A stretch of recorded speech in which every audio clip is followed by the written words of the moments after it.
Hello students, today we will discuss that how to score 100% in unseen passage, and this passage comes in 10th and 12th board exams. So we are going to start this video that how to get 100% marks in the passage. 13 strategies to score 100% in unseen passage, that is understand the passage structure. आपको सबसे पहले उसका जो structure है passage का वो आपको अच्छी तरीके से क्या जो है वो समझना है। उसको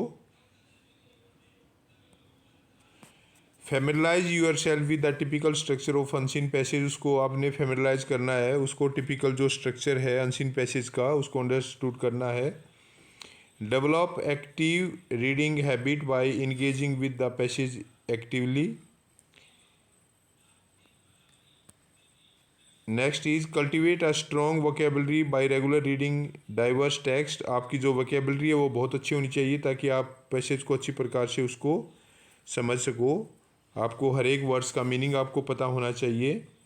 practice passage from different genres and topics, अलग अलग टॉपिक से आपने जो है पैसेज को प्रिपेयर करना है। Understand the different question types such as factual, inferentials and critical analysis. अलग अलग प्रकार के जो क्वेश्चन बनते हैं उसको आपने समझना है। Allocate specific time slots of reading the passage, understanding it and answering questions. Analyse previous years papers to understand the exam pattern and the type of question asked. जो एग्ज़ाम पैटर्न है उसको आपने समझना पड़ेगा और जो प्रीवियस ईयर के जो क्वेश्चन पेपर हैं उसको आपने एक बार उसका जो है वो रिवीजन करना होगा, उसको आपने सॉल्व करना होगा।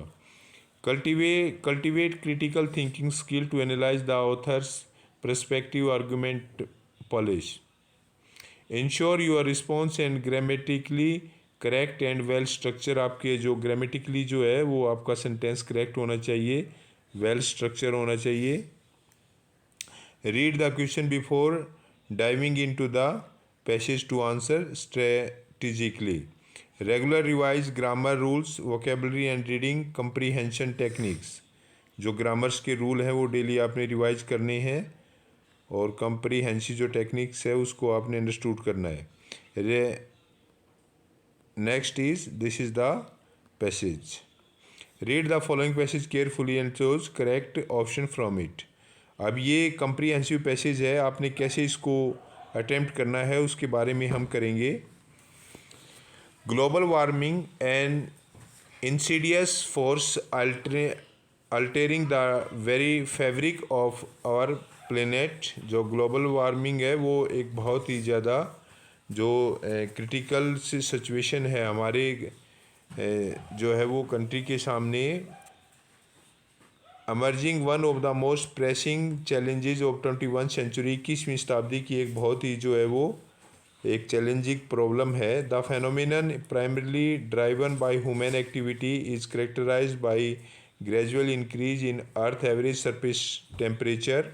और इसी के कारण जो अर्थ का टेम्परेचर है वो लगातार जो है वो बढ़ रहा है ग्लोबल वार्मिंग के कारण।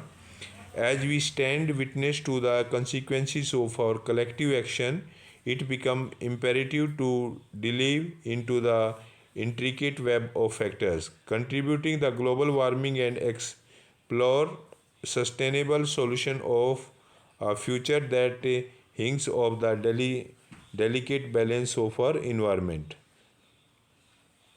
As the heart of the global warming crisis lies the escalating concentration of green house gases. क्योंकि ये जो ग्लोबल वार्मिंग है इसका जो मेन रीजन है वो क्या है, जो ग्रीन हाउस गैसेज हैं जिसके कारण जो है टेम्परेचर बढ़ रहा है अर्थ का।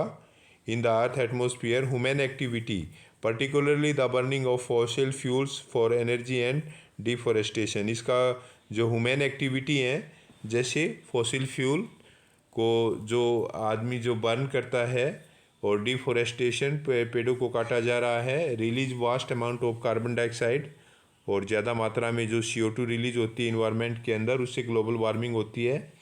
And other green house gases into the air.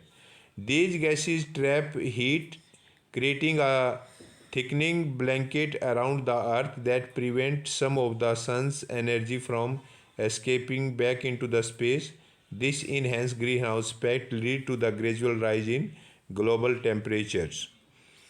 तो ये कंबल की तरह एक परत बना देती है जिससे जो सूर्य से भी भिन्न प्रकार की जो किरणें आती हैं वो पृथ्वी पर वो वापस नहीं जा पाती और उससे टेम्परेचर बढ़ जाता है और उससे ग्लोबल वार्मिंग होती है. This enhance green house effect leads to gradual rise in global temperature, setting off cascades of ecological and climatic disruption. और इससे जो इकोलॉजिकल बैलेंस जो है वो अर्थ का लगातार जो है वो बिगड़ रहा है. Repercussions of global warming are far-reaching and impact various facets of our planet. Rising temperature contribute to the melting of polar ice cap and glaciers. और इससे जो ध्रुवों पर जो बर्फ़ है वो लगातार पिघल रही है, उससे ग्लेशियर जो हैं resulting in the alarming rise of sea level. उससे सी लेवल क्या हो जाएगा, इंक्रीज हो जाएगा. Coastal region faces increase risk of flooding, threatening and livelihoods of millions and causing the displacement of communities. और इससे जो कोस्टल एरियाज़ के अंदर जो पॉपुलेशन रह रही है उससे क्या फ्लड आने का जो है वो खतरा उत्पन्न हो जाता है. and millions and causing the displacement of community. Furthermore, the warming ocean disrupts marine ecosystem, endangering marine life and coral reef, which are the vibrant nurses of underwater biodiversity. Extreme weather events, another consequence of global warming, are becoming more frequent in showers from intense hurricanes and typhoons to prolong the drought and devastating wildfires. These events wreak havoc on the community, agriculture and natural habits. और इससे क्या होता है, जो natural habit है वो प्रभावित होती है और इससे जो होता है वो वातावरण का जो है वो इम्बैलेंस क्रिएट होता है. This delicate balance of ecosystem disrupts, leading to extinction of species and loss of biodiversity, which is crucial for the overall health of the planet. Addressing global warming requires a multifaceted approach that combines mitigation effort to reduce the greenhouse gas emission and adaptation strategies to cope with the changes that are already underway. Transitioning to renewable energy sources such as solar and wind powers, इसको हम कम कैसे कर सकते हैं कि जो renewable source of energy है उसको हमने यूज़ करना चाहिए. जैसे सोलर एनर्जी है, विंड पावर एनर्जी है, इसको हम यूज़ करेंगे तो इससे ग्लोबल वार्मिंग जो है उसको रोका जा सकता है. Is a pivotal step in reducing our reliance of fossil fuel. Additionally, reforestation and sustainable land use practice can act as powerful tool to absorb excess carbon dioxide from the atmosphere. और reforestation को बढ़ावा देना चाहिए और deforestation को जो है रोकना चाहिए ताकि जो कार्बन डाइऑक्साइड है उसको प्लांट एब्जॉर्ब कर सकें और ग्लोबल वार्मिंग को रोका जा सके. On the societal front, education and awareness play a crucial role. उसके बारे में अवेयरनेस फैलानी चाहिए, लोगों को शिक्षित करना चाहिए. Government, business and individual alike must recognise the urgency of the situation and work collaboratively to implement the environmentally friendly policies, invest in greenhouse technologies and promote sustainable living practice. Innovation in science and technology can contribute to the development of breakthrough solution, offering hope for a future where humanity coexisted harmoniously with planet. Eco friendly जो है वो हमने usage करने चाहिए, ऐसे substance जो eco friendly हैं, और इन्वायरमेंट ऐसे हमें उद्योग वगैरह नहीं लगाने चाहिए जिससे इन्वायरमेंट को जो है वो में हार्मफुल गैसेज जो है वो रिलीज हों.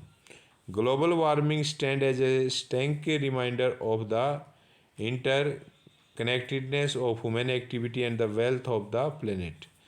The challenge we face is not just environmental but It encompasses social, economic, and political dimension. The choice we make today will reverberate for generation to come. By acknowledging the gravity of the situation and taking decisive action, we can aspire to mitigate the impacts of global warming and for the sustainable path towards the resilient and thriving futures. Forge and sustainable path towards a resilient and thriving future. The time to act is now as we strive to preserve the delicate balance of our planet for the well-being of all the inhabitants.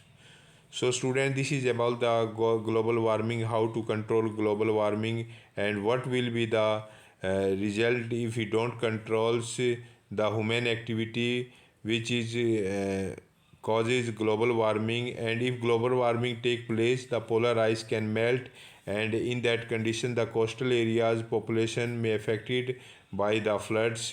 So, we must control the global warming and use the eco-friendly adopt the eco-friendly habits. So this is the passage about global warming. This is the theme of the this passage. If you understand it very well, and any question which come from this passage, you can answer that question. So thank you very much.